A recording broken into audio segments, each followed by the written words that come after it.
आप यहां पर आए हैं, आपने सारा पतंजलि को देखा, सब कुछ देखा। परम पूज्य स्वामी जी महाराज का जन्म एक सामान्य परिवार में हुआ, साधारण परिवार में, किसान परिवार में। ऐसी गरीबी भी नहीं थी कि कुछ उपलब्ध नहीं है, लेकिन ऐसा भी नहीं था कि कोई बहुत विलासितापूर्ण जीवन रहा हो। रोटी की कमी नहीं थी, लेकिन ऐसी विलासितापूर्ण कोई वैभवता नहीं थी। जैसा सामान्य आपका हमारा परिवार है, वैसे ही परिवार में पूज्य स्वामी जी महाराज का जन्म हुआ। गुरु का आश्रम, 2.5 एकड़ का, 1.5 एकड़ का आश्रम जिसमें कब्जा किया हुआ है, खाने के लिए कुछ नहीं, कोई दान नहीं, कुछ भी नहीं, वो आश्रम पूज्य गुरुदेव को मिला। तो ना गुरु से कुछ मिला, ना परिवार से कुछ मिला। जो कुछ पूज्य स्वामी जी महाराज ने खड़ा किया, अपने अखंड प्रचंड पुरुषार्थ से खड़ा किया या नहीं किया? अच्छा, अखंड प्रचंड पुरुषार्थ तो और बहुत से लोग करते होंगे, सब इतना खड़ा कर पाते हैं क्या? ये अगर खड़ा हुआ है तो इसके पीछे परम पूज्य स्वामी जी महाराज का पुरुषार्थ और उनके पुरुषार्थ से जो पुण्य हुए, उन पुण्यों से ये खड़ा हुआ है। बीच में गिराने की बहुत कोशिशें हुई। अगर पूज्य स्वामी जी महाराज की जगह कोई दूसरा व्यक्ति होता, रामलीला मैदान से लेकर जितने झगड़े झंझट टंटे हुए, जितने पूज्य स्वामी जी महाराज को गिराने की कोशिशें हुई, उतनी पूरे इतिहास में किसी व्यक्ति के पीछे नहीं हुई। लेकिन फिर भी पूज्य स्वामी जी महाराज हर चुनौती के बाद, हर आरोप के बाद, हर परिस्थिति के बाद निखर कर निकले हैं, आगे बढ़े हैं। उसके पीछे जो काम है वो पूज्य स्वामी जी महाराज का जो तप है, उनका जो पुण्य है, उसका है। पूज्य स्वामी जी महाराज ने 3 वर्ष पहले रुचि सोया नाम की एक दिवालिया कंपनी को लिया, उसका शेयर लॉन्च किया। उसका जब शेयर लॉन्च किया तो 650 रुपए में शेयर लॉन्च किया। पूज्य स्वामी जी महाराज ने कहा कि यह कंपनी ठीक से नहीं चल रही, हम इसको ठीक से चलाएंगे और शेयर हो जाएगा 2 साल में कम से कम डबल, 1300 रुपए का हो जाएगा। हमने अपने कार्यकर्ता जो काम करते हैं उनको कहा कि और दूसरे लोग लाभ उठाएं, आप लोग लाभ उठाइए, आप इसका शेयर ले लीजिए। तो शेयर लॉन्च हुआ। हमने कार्यकर्ताओं को बैठक करके आंतरिक तौर पे बताया कि आप लेना चाहें तो ले सकते हैं, इसका अच्छा होने वाला है। कुछ कार्यकर्ताओं ने लिया और वो शेयर 2 साल के अंदर 3 गुना बढ़ा, 2000 रुपए तक गया। अभी भी 1800 रुपए के आसपास उसका भाव है। स्प्लिट होने के बाद फिर वो उसको 1 का 3 किया तो भी अभी 600 रुपए के आसपास का भाव है। जब पूज्य स्वामी जी महाराज 2 साल पहले ये कह रहे थे, तब क्योंकि हमारा तार्किक, लॉजिकल, और हम ये सोचते हैं कि जब ये कंपनी वैसे ही नहीं चल रही तो इसको कौन चला पाएगा, हमारे मन में ये था कि ये कैसे होगा। पूज्य महाराज जी के तब से चल तो जाएगी, लेकिन 2 साल में 2 गुनी हो जाए, इतनी ग्रोथ आने की तो संभावना नहीं है। लेकिन पूज्य स्वामी जी महाराज का अखंड प्रचंड पुरुषार्थ, उनका संकल्प और उनका तप देखिए कि आज वो शेयर 2 साल के अंदर 3 गुना हो गया। इसके पीछे क्या है? पूज्य स्वामी जी महाराज का पुण्य है। पूज्य स्वामी जी महाराज जो निस्वार्थ सेवा करते हैं ना, उस सेवा से उनके अंदर संकल्प की सिद्धि पैदा हो गई। पूज्य स्वामी जी महाराज संकल्प सिद्ध योगी बन गए हैं। पूज्य स्वामी जी महाराज आज जो संकल्प लेते हैं वो ब्रह्मांड की शक्तियां भी उसको पूरा करने में लगी हुई हैं। ऋषियों के, हमारे पूर्वजों के आशीर्वाद उनके साथ है। और मैं एक और बात कहता हूं, पूज्य महाराज जी के ऊपर ईश्वर की विशेष कृपा है। पूज्य स्वामी जी कोई साधारण व्यक्ति नहीं है। हम अवतारवाद को नहीं मानने वाले व्यक्ति हैं। अगर नहीं मानने वाला कोई व्यक्ति किस बात का कोई संकेत करता है तो उसके पीछे कोई ना कोई गहरी बात होती है, गहरा दर्शन होता है। तो पूज्य स्वामी जी महाराज जो आज जहां तक पहुंचे हैं, पूज्य स्वामी जी महाराज के पुण्यों का उसमें बड़ा योगदान है। पूज्य स्वामी जी महाराज के पुण्यों ने पूज्य स्वामी जी महाराज को आज यहां तक पहुंचाया है। आपको हमने कहा कि आप योग की कक्षा लगाइए, आप योग शिविर लगाइए। आपको हमने जो सिखाया है उसको 100 लोगों तक सिखाना है, आपको 1000 लोगों तक सिखाना है। यही बात जब सरकारी किसी कर्मचारी से कहा जाता है, कुछ सरकारों ने कहा कि हम योगशाला, व्यायामशाला बनाएंगे। दिल्ली की सरकार ने कहा कि जो पार्क में योग सिखाएंगे हम उनको पैसे देंगे। सरकार ने व्यायामशाला तो बना दी, योगशाला बना दी, भवन तो बना दिया, लेकिन योग शिक्षक को जब कहा कि वहां जाओ तो उसने कहा कि मुझे तो सैलरी चाहिए। सैलरी दी तो उसने कहा कि मुझे छुट्टी भी चाहिए। फिर उसने कहा कि सैलरी और छुट्टी दी तो उसने कहा कि मैं चला तो जाऊंगा, लेकिन वहां पर झाड़ू लगाने वाला अलग व्यक्ति चाहिए। मैं चला तो जाऊंगा लेकिन कोई सीखने नहीं आया तो मैं क्या करूंगा। तो व्यायामशालाएं, योगशालाएं सरकारें चला रही हैं, उनका भी अच्छा प्रयास है, उनका अभिनंदन है, कम से कम उन्होंने इसका प्रयास किया। लेकिन सरकारों के सहयोग के बावजूद वो काम बिना संकल्प के नहीं हो सकता। उस एक कक्षा को चलाने में सरकार का लगभग 1 लाख रुपए महीना खर्च होता है, तब जाकर एक कक्षा चलती है। और सरकारी एक कक्षा चले तो गारंटी नहीं है कि उसमें लोगों को लाभ होगा, लोग आएंगे। कई बार सरकारी हॉस्पिटल में, सरकारी आंगनबाड़ी में, सरकारी आपको व्यवस्था में पता है कि वहां पर खुला हुआ है, व्यक्ति हाजिरी लगा चुका है, लेकिन लोग नहीं आते क्योंकि लोगों से कनेक्ट नहीं है। हमारा एक योग शिक्षक जो काम करता है वो एक सरकारी नौकर 1 लाख रुपए खर्च करने के बाद करता है, वो काम हमारा एक योग शिक्षक करता है। वो आपका राष्ट्र की सेवा में योगदान है, वो समाज की सेवा में योगदान है। आपके मन में एक विचार आएगा कि हमने तो सरकार का 1 लाख का काम कर दिया, सरकार दिल्ली में तो दूसरी जगह तो 1 लाख रुपए 30,000 40,000 रुपए देता है, हमें क्या मिलेगा। हम अपनी स्कूटर से पेट्रोल खर्च करके जाएं, हम बैठक करें, हम जिला प्रभारी, हम तहसील प्रभारी, हमारा तो खर्च लगने वाला है। हम इसकी जगह बीजेपी में जाएं, किसी और संगठन में जाएं तो हमें कुछ ठेका कोटा परमिट मिल सकता है, कोई लाइसेंसिंग कर सकते हैं, कोई एक ट्रांसफर भी करवा दिया तो 2-4-5 लाख रुपए ले सकते हैं। कभी हमारा कोई झगड़ा टंटा हो जाए, मुकदमा हो जाए तो पुलिस को फोन करवा सकते हैं। पतंजलि में, भारत स्वाभिमान में हमें क्या मिलेगा। मैं आज के सत्र में आपको वो बताने वाला हूं कि ये करने से आपको क्या मिलने वाला है। वो तो तात्कालिक लाभ है, इस योग की सेवा को यदि आप करेंगे तो आपको दीर्घकालिक लाभ मिलेगा। हिंदू सनातन की बात करें, ईसाइयों की बात करें, मुसलमानों की बात करें, यहूदियों की बात करें, तो ईसाइयों में, यहूदियों में, मुसलमानों में और हिंदुओं में क्या अंतर है।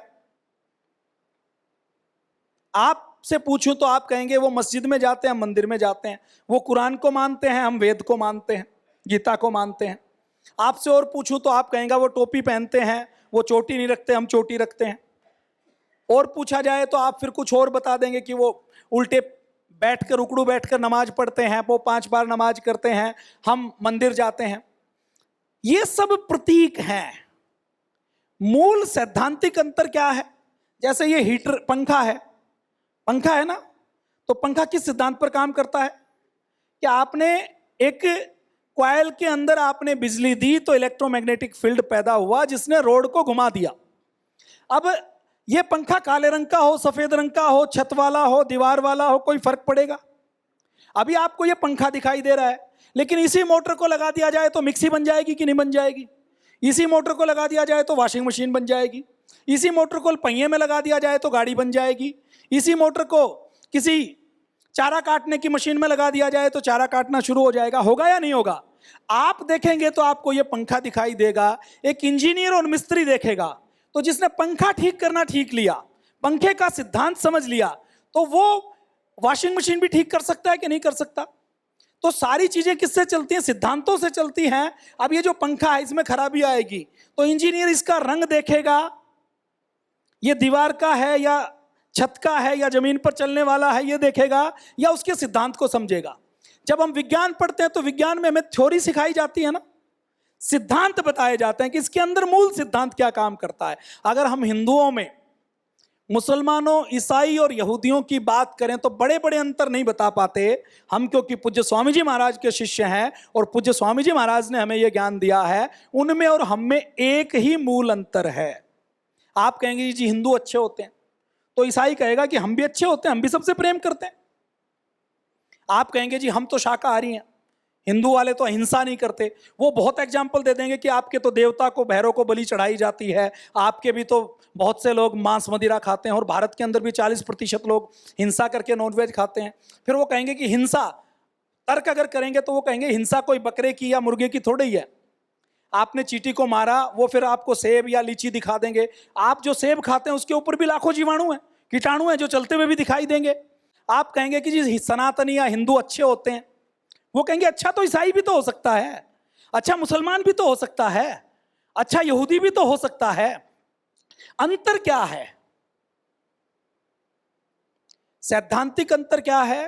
वो यहूदी, मुस्लिम और ईसाई अब्राहिम धर्म से निकले हैं, वो पुनर्जन्म को नहीं मानते, कर्म आत्मा की अमरता को नहीं मानते।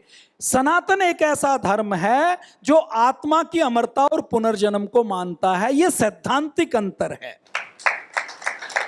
आपकी दृष्टि ना ऐसी होनी चाहिए कि आप कहीं उलझो नहीं। आप क्योंकि पूज्य स्वामी जी महाराज के शिष्य हैं, हमें भी नहीं पता था। जब तक हम पूज्य स्वामी जी महाराज की शरण में नहीं आए तब तक हमें धर्म का मतलब नहीं पता था, और अंतर क्या है ये तो पता ही नहीं था। और अब अंतर नहीं पता, इसीलिए हमारा कोई भी भाई भी बहक जाता है, बहन भी बहक जाती है। अच्छा, ये जो विधर्मी लोग हैं ये तत्काल बहका लेते हैं। हम जिंदल में काम करते थे तो एक वहां पर मुस्लिम भाई थे। अब ये अच्छा, ये जब एक दो होते हैं ना तो बहुत अच्छे होते हैं, शांतिपूर्ण होते हैं। संख्या बढ़ती है तो गड़बड़ होती है। वो कहते हैं देखो हमारे यहाँ तो ईमान ऐसा है कि हमारे यहाँ कोई फर्क नहीं किया जाता, हमारे यहाँ देखिए हमारे धर्म में कोई ब्याज नहीं लेते। तो वो ऐसा ब्रेन वॉश करते हैं। अब हमें अपने धर्म का पता ही नहीं, हमने वेद देखे नहीं थे कभी, दर्शन उपनिषद नहीं देखे, किसी ने हमें समझाया नहीं, किसी ने बताया नहीं, तो हम लॉजिक तर्क नहीं कर पाते। तो सैद्धांतिक अंतर क्या है कि हम आत्मा की अमरता को मानते हैं, वो आत्मा की अमरता को नहीं मानते। हम शरीर की नश्वरता को मानते हैं, वो क्या मानते हैं कि शरीर को दबा दिया जाए। मुसलमान भी दबाते हैं, यहूदी भी दबाते हैं कि नहीं दबाते। कभी कयामत का दिन होगा, शरीर को दबा दिया जाए, जजमेंट का डे होगा और एक दिन होगा ये सारे शरीर खड़े हो जाएंगे। तो हमारे अंदर और उनके अंदर क्या अंतर है कि हम पुनर्जन्म और आत्मा की अमरता को मानते हैं, वो पुनर्जन्म और आत्मा की अमरता को नहीं मानते। दूसरा, हम कर्मफल को मानते हैं, वो कर्मफल को नहीं मानते। अब क्योंकि वो आत्मा की अमरता को नहीं मानते, पुनर्जन्म को नहीं मानते, तो वो कर्मफल को भी नहीं मानते। और यहीं से सारा अंतर है, इस एक बात से सारा अंतर है। अब वो पुनर्जन्म को नहीं मानते तो उनके पास ये कॉन्सेप्ट नहीं है कि हम इस जीवन में सुधार करें तो अगले जीवन में हम किसी का भला करेंगे तो उसका कुछ रिटर्न मिलेगा। वो क्या देखते हैं कि एक कुरान में, एक बाइबल में यदि कुछ लिखा हुआ है उसका पालन करना है, उसके अंदर जो लिख दिया वही अंतिम है। हमारे यहाँ क्या है, पुनर्जन्म है तो कर्मफल है। अब वो पुनर्जन्म को नहीं मानते तो वो कर्मफल को भी नहीं मानते, और कर्मफल को नहीं मानते तो उनकी किताब में लिखा हुआ है कि काफिर की हत्या करनी जायज है, तो वो कहते हैं जो हमारी तरह इबादत नहीं करता उसको हम मार सकते हैं। फिर धर्म के नाम पर अत्याचार शुरू हो सकता है। हमारे यहाँ धर्म क्या है, धारण करने योग्य गुण जिससे मनुष्य पशुता को छोड़कर मानव बनता है, वो धर्म है। ऐसे गुण, अभी धर्म की परिभाषा पर मैं डिटेल में नहीं जाऊंगा। तो हमारे और उनके अंदर ये मूलभूत अंतर है। हमारी गीता को पूरी दुनिया की सबसे अच्छी पुस्तक कहा जाता है ना। क्यों कहा जाता है? क्योंकि गीता में हमें बताया है कि आत्मा अजर अमर है। ये आपने सुना कि नहीं सुना? गीता पूरी नहीं पढ़ी तो भी अंतिम हिंदू को क्या पता है कि आत्मा अजर अमर है। ये मानते हैं कि नहीं मानते? अब ये बहुत बड़ा दर्शन है, और ये जो है ये किसी धर्म का दर्शन नहीं है। हमारा जो सनातन धर्म है वो ब्रह्मांड का विज्ञान है। देखिए, एक तो कोई आदिवासी कबीला है, आदिवासी कबीला क्या करेगा, कुछ जड़ी बूटियों की जानकारी लेगा, कोई एक भाले टाइप का हथियार बनाएगा, कोई एक झोपड़ी बना लेगा। वो कभी टॉर्च नहीं बनाएगा, वो कभी मोबाइल नहीं बनाएगा, क्योंकि उसकी सोच का स्तर नहीं होता।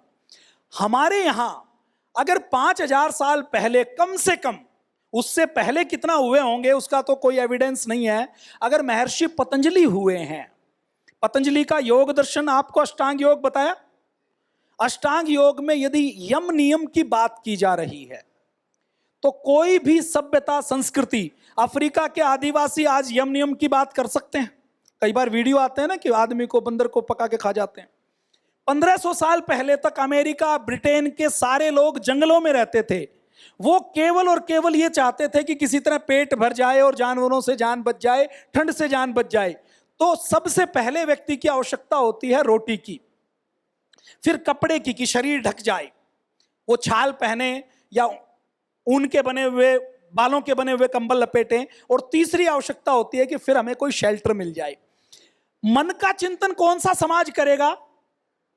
आप कहीं, आपका घर बार छूट जाए, आप कहीं खाना बदोश जाएं, कहीं जंगल में रह जाएं, तो आप मन पर चिंता करेंगे कि पेट भरने की चिंता करेंगे?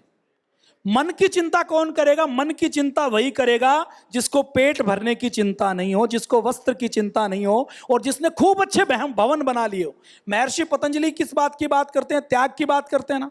तो त्याग की बात क्यों कर रहे हैं? क्योंकि हमने पूरे अभ्युदय को देख लिया। हमने हवाई जहाज तक बना दिए थे, और हवाई जहाज तक बनाने के बाद हमने देखा कि अंतिम ये नहीं, अंतिम इसके अतिरिक्त भी कुछ है। तो हमारा सनातन वो धर्म है। तो 5000 साल पहले महर्षि पतंजलि मन की बात कर रहे हैं, आत्मा की बात कर रहे हैं, पुनर्जन्म की बात कर रहे हैं। तो इतना हमारा गहरा सनातन विज्ञान है। हमारे सनातन के अंदर यह बताया हुआ है कि ब्रह्मांड कैसे बना। ये जो बिग बैंग थ्योरी और जितनी थ्योरी है ना, ये सब ध्वस्त होने वाली हैं। और सारी रिसर्च का निचोड़ जो निकल कर आएगा वो वही निकल के आएगा जो हमारे वेद दर्शन उपनिषद में है।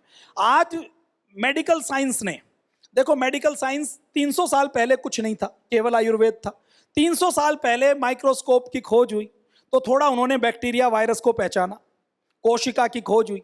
आज एक एक कोशिका के अंदर माइटोकॉन्ड्रिया क्या है, आरएनए क्या है, डीएनए क्या है, बिल्कुल उसकी गहराई तक, क्रोमोसोम्स तक व्यक्ति चला गया है, साइंटिस्ट ने खोज की है। लेकिन अभी भी वो चेतना और आत्मा को नहीं समझ पाए हैं, वो उनकी सूक्ष्मदर्शी में दिखाई नहीं दिया है। हमारे ऋषि और मुनियों ने शरीर की पूरी खोज कर ली थी और उसके बाद उन्होंने ये भी खोज की कि शरीर में ऐसी कौन सी चेतना है जो ट्रेवल करती है। ये भी ब्रह्मांड का एक विज्ञान है। अभी का विज्ञान वहां तक नहीं पहुंच सकता, लेकिन 50 साल में पहुंच जाएगा। तो ये जो ब्रह्मांड का विज्ञान है, ये ब्रह्मांड के विज्ञान में आत्मा की अमरता का विज्ञान है, और आत्मा की अमरता के साथ ब्रह्मांड के विज्ञान में ही ये विज्ञान है कि जब आत्मा या चेतना ट्रेवल करती है तो उसके साथ एक कर्माशय ट्रेवल करता है, और व्यक्ति अपने जीवन में जो कुछ दूसरों के लिए अच्छा करता है वो उसके कर्माशय में पुण्यों के रूप में संचित होता है, और जो बुरा करता है, दूसरे की कोई पीड़ा देता है, वो पाप के रूप में संचित हो जाता है। अब ये हमने अपने सनातन की बात की, गीता की बात की, वेद की बात की। अब मैं पूरे यहूदियों की, ईसाइयों की और विदेशियों की बात करने वाला हूं कि उन्होंने भी अब ये मान लिया है कि सनातन का जो पुनर्जन्म का सिद्धांत है वो 100% ठीक है, पुनर्जन्म तो होता है। और आप भी देखिए, परम पूज्य स्वामी जी महाराज को हम सुनते हैं, हमने पूज्य महाराज जी को सुन लिया तो हम सब वेद दर्शन उपनिषद के विद्वान नहीं बने तो भी चलेगा। अगर ये पुनर्जन्म और कर्मफल का सिद्धांत आपने समझ लिया, इससे आपका जीवन सफल होगा। किसी ने आईआईटी की, किसी ने आईआईएम किया, किसी कोई आईएएस आईपीएस बन गया, उसके बाद भी उसका जीवन असफल हो सकता है। कोई व्यक्ति धीरू भाई अंबानी जैसे परिवार में जन्म लेकर भी दुखी हो सकता है, लेकिन आपने यदि सनातन का केवल एक सिद्धांत समझ लिया तो जीवन में आप कभी दुखी नहीं हो सकते। आज इसकी बात करेंगे, और इसमें अब हम जितनी बात वेद दर्शन उपनिषद की बात करनी थी वो कर ली। अब हम पुनर्जन्म की बात करेंगे। आज अमेरिका नाम का एक देश है, आपने नाम सुना होगा, ईसाई देश है। उस अमेरिका में एक स्टेट है वर्जीनिया। उस वर्जीनिया स्टेट में एक विश्वविद्यालय है जिसका नाम है यूनिवर्सिटी ऑफ वर्जीनिया। उस यूनिवर्सिटी ऑफ वर्जीनिया में 1970 के आसपास एक ईसाई साइंटिस्ट हुए, डॉक्टर इयान स्टीवेंसन। नाम लिख लीजिए, आप गूगल करना बाद में। Doctor Ian Stevenson. इन doctor Ian Stevenson MBBS MD थे, गोल्ड मेडलिस्ट थे। अब ये जब गोल्ड मेडलिस्ट थे, एमबीबीएस एसएमजी थे और ईसाई थे, कट्टर ईसाई थे। वो विज्ञान को मानने वाले थे कि इस शरीर में जो कुछ है वो ब्रेन में ही है या शरीर में है, बाहर से कुछ नहीं। उनके पास कोई रोगी आया, वो रोगी ने अरब की भाषा बोलनी शुरू की। उन्होंने इन्वेस्टिगेशन की कि ये रोगी एक अमेरिकी है, इनके घर में कोई अरबी नहीं बोलता, इनके घर में टीवी या रेडियो पर कोई अरबी का प्रोग्राम नहीं आता, और ये जो अरबी भाषा बोल रहा है वो 700 साल पुरानी अरबी भाषा है। उसका ब्रेन फ्लॉप हो गया। उसने सोचा ये हो कैसे गया। पूरा न्यूरो साइंस, पूरा जितनी भी ब्रेन की उसने पढ़ाई की, उसमें यह है कि हमारे ब्रेन के अलग अलग हिस्से होते हैं। किसी में मेमोरी स्टोर होती है, कोई लॉजिक करता है, कोई एक्शन लेता है, कोई हमें सुलाने का काम करता है, कोई बैलेंस करने का काम करता है। तो उसका जब ब्रेन फ्लॉप हो गया तो उसने इन्वेस्टिगेशन करनी शुरू की, और जब उसने इन्वेस्टिगेशन करनी शुरू की तो उसको ये लगा कि ये कुछ ना कुछ ऐसा तत्व तो है। जब एक व्यक्ति मरता है, मरने के बाद वो कहीं ब्रह्मांड में जाता है, फिर जब वो नया शरीर आता है तो उसके अंदर वो आता है। अब क्योंकि आत्मा के बारे में उसको पता नहीं, तो उसको जहां कहीं ऐसी कोई मेमोरी के केस आते थे, उसने इन्वेस्टिगेशन शुरू की। इन्वेस्टिगेशन शुरू की तो इन्वेस्टिगेशन उसने जब 10, 15, 20 केसों की, उसमें से उनके पास एक केस ऐसा आया जिसमें एक लड़की थी जो पहले यहूदी थी, और आपने जर्मनी का नाम सुना होगा। जर्मनी में हिटलर नाम का एक व्यक्ति हुआ है, तानाशाह। उसने जर्मनी में यहूदियों को ढूंढ ढूंढ कर मारना शुरू किया कि ये यहूदी मेरे जर्मनी के लिए खतरनाक है, इनको मैं मारूं। तो वो जो यहूदी लड़की थी, उस यहूदी लड़की ने अपनी जान बचाने के लिए एक ऊपर चौबारे में जैसे पानी की टंकी है उसमें वो रही। उसमें उसने कुछ फलियां खाकर, कुछ सूखे आलू खाकर उसने गुजारा किया। कई महीने तक वो रही। बाद में उसको पकड़ लिया गया। उसने एक डायरी लिखी, डायरी उसने छुपा दी। फिर उसको और उसके पूरे परिवार को हिटलर ने गैस चैम्बर में मार दिया। उसी लड़की का, जिस लड़की को हॉलैंड में, हॉलैंड के एम्स्टर्डम में हिटलर ने मारा था, उस लड़की का पड़ोस के एक देश में पुनर्जन्म हो गया। पहले वो यहूदी थी, उसका जो पुनर्जन्म हुआ वो ईसाई धर्म में हो गया। हाँ, ये एना फ्रैंक, इसकी डायरी। अब इसका पुनर्जन्म हो गया। फिर सेकेंड वर्ल्ड वॉर हुआ, हिटलर हार गया। तो जिस घर में ये बंद थे, उस घर की बाद में तलाशी ली गई तो इस एना फ्रैंक लड़की जो हिटलर ने मारी थी, इसकी डायरी निकली।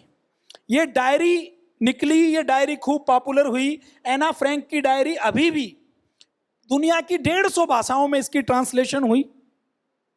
एना फ्रैंक की डायरी अभी भी हिटलर के अत्याचारों को देखना हो तो मिलती है। तो एना फ्रैंक का रीबर्थ हुआ। एना फ्रैंक का रीबर्थ हुआ तो पड़ोस के एक देश में हुआ, और जो रीबर्थ हुआ वो ईसाई के रूप में हुआ। जब ईसाई के रूप में उसका दोबारा पुनर्जन्म हुआ, तो पुनर्जन्म होने के बाद उसने बताना शुरू किया, जब बचपन में वो थी तो उसको शावर से नहाने में डर लगता था। हम और आप बाल्टी में नहाते हैं ना, ये जो यूरोप के अंदर बाल्टी का कल्चर नहीं है, शावर का कल्चर है। आप में से कुछ गए भी हों विदेश में तो वहां बाल्टी होती ही नहीं है। अच्छा, टॉयलेट के अंदर भी हाथ धोने का कोई व्यवस्था नहीं होती, वो कागज से पूछने में यकीन करते हैं। हम भी गए तो, क्योंकि पानी तो होता नहीं, और पानी के बिना कोई भारतीय व्यक्ति, उसकी शुद्धि नहीं हो सकती, उसको संतुष्टि हो ही नहीं सकती। तो हम पीने के पानी की बोतल को पहले बाथरूम में रखते, उसको भर के रखते, फिर उससे धोते। अब पानी से धोने की तो हमारी आदत थी, हम तो, क्योंकि शौच बाहर जाने की खूब प्रैक्टिस है। अब उनकी यहाँ जब भी सफाई करें वो बोतल निकाल दें, क्योंकि वहां पर ऐसी परंपरा ही नहीं है। तो ये जब शावर लेती थी तो शावर से इसको डर लगता था, ऐसा लगता था जैसे गैस चैम्बर है, मेरा दम घुट रहा है, और ये बाथरूम से भाग के बाहर आ जाती थी।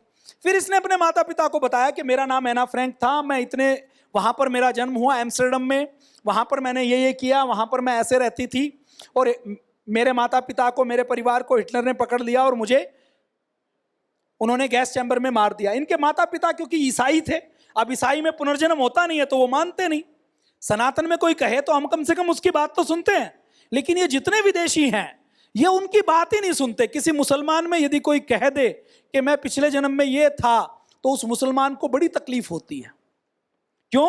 क्योंकि पुनर्जन्म की बात करते ही उनको पता है कि ये तो सनातन की बात है, तो वो कहेंगे इसके ऊपर ओपरी पराई है, इसके ऊपर जिन्न आ गया। तो मुसलमान और यहूदी कोई केस हो तो उसकी इन्वेस्टिगेशन भी नहीं करते, और 5, 7, 10 साल के बाद बच्चा भूल जाता है। जो पुनर्जन्म की यादें होती हैं वो 3 साल से लेकर 8, 9, 10 साल तक रहती है। डॉक्टर यान स्टीवेंसन के पास ये केस आया। डॉक्टर यान स्टीवेंसन उस बच्ची को, अब वो डॉक्टर थे, वो किसी आग्रह में नहीं थे, वो जब रिसर्च करते थे तो पूरी रिसर्च करते थे। पहले कौन थे, पहले की फोटो, अब की फोटो, सबके बयान। पीएचडी किसी ने की है। पीएचडी की जो थीसिस बनती है ना, एक तो थीसिस होती है जो हम छापते हैं, एक वो होती है जिसमें हम कुछ प्रैक्टिकल करते हैं, कुछ ट्रायल करते हैं। तो वैसी थीसिस उन्होंने तैयार की। तो जब एना फ्रैंक को वो लेकर गए, जब उन्होंने पता किया कि पहले कभी गई है क्या, उन्होंने, घर वालों ने कहा कि नहीं गई, तो एना फ्रैंक को लेकर गए। तो एम्स्टर्डम ना एक जैसा बना हुआ है, नदियां हैं और उसकी गलियां एक जैसी हैं, तो नया व्यक्ति वहां पर कच्चा खा जाता है, बड़ा व्यक्ति भी कच्चा खा सकता है। लेकिन एना फ्रैंक अपने परिवार वालों को और उनको एम्स्टर्डम में ठीक ऐसे आगे चलते हुए लेकर गई कि जैसे वो बहुत अच्छे से इन गलियों को जानती है। अब जो एना फ्रैंक का घर था उसको म्यूजियम बना दिया था, म्यूजियम हिटलर के अत्याचारों को दिखाने के लिए। अब ये जब म्यूजियम बनाया तो उस समय म्यूजियम का निर्माण कार्य चल रहा था। जब चल रहा था तो एना फ्रैंक गई तो उसने बता दी कि ये सीढ़ियां तो यहां पर नहीं थे। उन्होंने म्यूजियम में के एक जगह एंट्री करें, दूसरी जगह निकले, उसके हिसाब से सीढ़ियों में चेंज किया।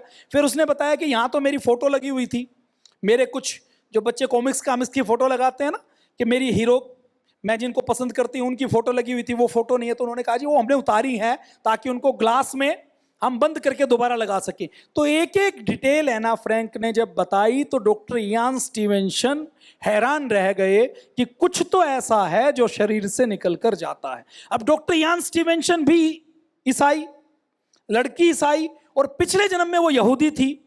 अब डॉक्टर यान स्टीवेंसन को फिर भारत का पता लगा, भारत में तो पुनर्जन्म मानते हैं। वो भारत भी आए, भारत में आकर भी उन्होंने कई केसेस की, पूरी स्टडी की, और उनकी स्टडी ऐसी नहीं थी कि आपने कहा तो मान लिया। वो हर बात की वेरिफिकेशन करते थे जैसे एक वैज्ञानिक करते थे। और उनकी कोशिश ये नहीं थी कि मैं पुनर्जन्म को मानूं, उनकी कोशिश क्या थी कि मुझे पुनर्जन्म को नकारना है, क्योंकि मैं तो एक वैज्ञानिक हूं और विज्ञान तो मानता नहीं कि शरीर है तो शरीर के अंदर कहीं से वायरलेस से कुछ नहीं आ सकता, वो ये मानते हैं। ये तो हमारा सनातन है ना, जो कहता है कि हम अगर ब्रह्म मुहूर्त में बैठे तो ऋषियों की, देवताओं की आत्मा हमारे ऊपर आती है। तो डॉक्टर यान स्टीवेंसन ने 2500 मामलों के ऊपर रिसर्च की, और 2500 मामलों के बाद जो डॉक्टर यान स्टीवेंसन ने कहा वो बड़ा अद्भुत कहा। उसको आप सुनेंगे तो आपको बहुत आनंद होगा। उन्होंने कहा कि हिटलर ईसाई था, हिटलर ने यहूदियों को केवल उनकी कास्ट के आधार पर मारा। यदि हिटलर को सनातन के पुनर्जन्म के बारे में पता होता और हिटलर को कोई समझा देता कि आज तुम जिनको मार रहे हो यहूदी समझकर, अगले जन्म में तुम भी यहूदी बन सकते हो, और जिसको मार रहे हो वो ईसाई बन सकता है, ये तो केवल कपड़े हैं, इसके अंदर जो आत्मा है वो तो अजर अमर है। तो डॉक्टर यान स्टीवेंसन ने बहुत बड़ी बात कही। उन्होंने कहा कि यदि हिटलर को ये पता होता और उसको कोई यकीन दिलवा देता, उसको कोई प्रमाण दे देता, तो हिटलर कभी भी वर्ल्ड वार नहीं करता, ईसाई यहूदियों के ऊपर आक्रमण नहीं करता। हिटलर ने केवल खराब यहूदियों को नहीं मारा। देखिए, खराब व्यक्तियों को, दुष्टों को, असुरों को मारने की बात तो हमारा सनातन, हमारा वेद करता है। मेरी बात से कहीं आप ऐसा ना ले लें कि जो हमारे विपरीत धर्मी है हमें भी उनके अंदर यही देखना है। उनमें जो ठीक है उनके अंदर यही देखना है, लेकिन उनमें जो नक्सलवादी, आतंकवादी हैं, जो विद्रोही हैं, उनके लिए तो हमारे वेद का यही आदेश है कि उनका तत्काल मोक्ष किया जाए। अब आप, क्योंकि गलत ट्रेनिंग हो जाती है ना कई बार, आप इसका मतलब ये ले लें। तो डॉक्टर यान स्टीवेंसन ने कहा कि सनातन धर्म ही एक ऐसा धर्म है जो व्यक्ति को केवल जीवन के साथ नहीं, जीवन के बाद की भी बात समझाता है। और जब यान स्टीवेंसन को यह पता लगा तो उन्होंने पूरा जीवन, हिंदू नहीं बने वो, सनातनी नहीं बने, पूरा जीवन उन्होंने पुनर्जन्म के लिए समर्पित कर दिया। अपना घर, अपना बैंक अकाउंट, अपनी पूरी दौलत। उसने कहा कि पूरी दुनिया के वैज्ञानिकों को यदि रिसर्च करनी है, शरीर पर तो बहुत हो चुकी, पुनर्जन्म पे करो, आत्मा पे करो, इसकी रिसर्च करने की आवश्यकता है। मानवता का कल्याण और विश्व की शांति यदि हो सकती है तो ये पुनर्जन्म से होगी, ये शरीर को काटने से या भौतिकी के न्यूटन के आविष्कार करने से नहीं होती। उन्होंने कहा कि मैं ये सालों तक जो ब्रेन को चीर फाड़ करके देखता रहा, इसके अंदर तो देखने की सीमित सीमाएं हैं, इससे मानव का कल्याण थोड़ा होगा। लेकिन यदि हम रीइंकारनेशन पर, पुनर्जन्म पर चर्चा करते हैं तो पूरी मानव जाति का कल्याण हो सकता है। और जब डॉक्टर यान स्टीवेंसन को यह महसूस हुआ तो उन्होंने अपना सब कुछ दान करके कि मैं मर भी जाऊं तो मेरे मरने के बाद एक फाउंडेशन बने और जो पुनर्जन्म के ऊपर शोध करती रहे।